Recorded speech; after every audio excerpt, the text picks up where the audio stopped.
आणि बुलेटिनच्या सुरुवातीलाच एक महत्त्वाची बातमी। अहमदाबादची घटना ताजी असतानाच एअर इंडियाच्या विमानाचं इमर्जन्सी लँडिंग करण्यात आलेलं आहे। थायलंडहून दिल्लीला येणाऱ्या विमानाचं इमर्जन्सी लँडिंग केलेलं आहे। AI379 या विमानाचं हे इमर्जन्सी लँडिंग आहे। फुकेतहून दिल्लीला जाणाऱ्या या विमानाचं इमर्जन्सी लँडिंग करण्यात आलंय। बॉम्ब असल्याची धमकी आलेली होती आणि त्यानंतर या विमानाचं इमर्जन्सी लँडिंग करावं लागलंय। विमानातील 153 प्रवाशांना बाहेरही काढण्यात आलेलं आहे। आत्ताची महत्त्वाची बातमी, थायलंडच्या फुकेतहून दिल्लीला विमान येत होतं आणि त्याच वेळेला त्यात बॉम्ब असल्याची धमकी देण्यात आली आणि त्यामुळे सर्वच्या सर्व 153 प्रवाशांना बाहेर काढण्यात आलं।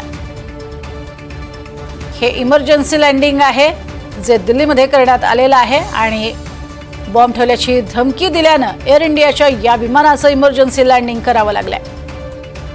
थायलंडहून दिल्लीला जाणारे हे विमान ज्याचं इमर्जन्सी लँडिंग केलेलं आहे। AI379 या विमानाचं हे इमर्जन्सी लँडिंग झालंय। फुकेतहून दिल्लीला येणाऱ्या विमानाचं धमकी आल्यामुळे इमर्जन्सी लँडिंग झालंय। अधिक माहिती घेऊयात रामराजे शिंदे यांच्याकडनं। रामराजे, काय अधिक माहिती?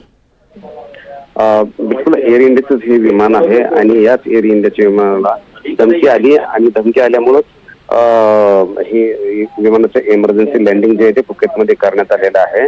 आणि थायलंडवरून दिल्लीकडे हे विमान निघालं होतं, परंतु ज्यावेळेस धमकी आली तर त्यावेळेस संपूर्ण प्रवाशांना सुरक्षित ठिकाणी नेण्यात आलं अगोदर, तर त्याचबरोबर संपूर्ण विमानाची तपासणी सुद्धा करण्यात आली आणि खातरजमा करण्यात आलेली की कोणताही बॉम्ब सदृश्य कोणतीही वस्तू या विमानामध्ये नाही आणि त्यानुसार मग पुढील आता कारवाई चालू आहे। हे विमान आता त्यानंतर संपूर्ण चौकशीच्या नंतर कधी दिल्लीकडे रवाना होईल या संदर्भामध्ये लवकरच कळवलं जाणार आहे। नक्कीच।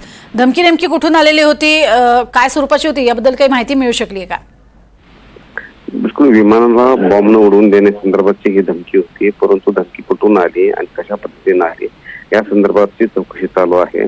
आणि परदेशामध्ये हे एअर इंडियाचं विमान आहे, त्यामुळे अगोदर तिथली इन्व्हेस्टिगेशन एजन्सी ज्या आहेत थायलंडच्या त्या अगोदर प्रायमरी चौकशी करतील आणि जर अशा प्रकारचं हा केवळ फक्त धमकी दिल्याचा जर कॉल जो आहे ती केवळ अफवा असेल किंवा जाणून कोण केला असेल तर मात्र प्रवाशांना उड्डाण भरण्याचं आणि दिल्लीला पाठवण्याचा निर्णय घेतला जाऊ शकतो।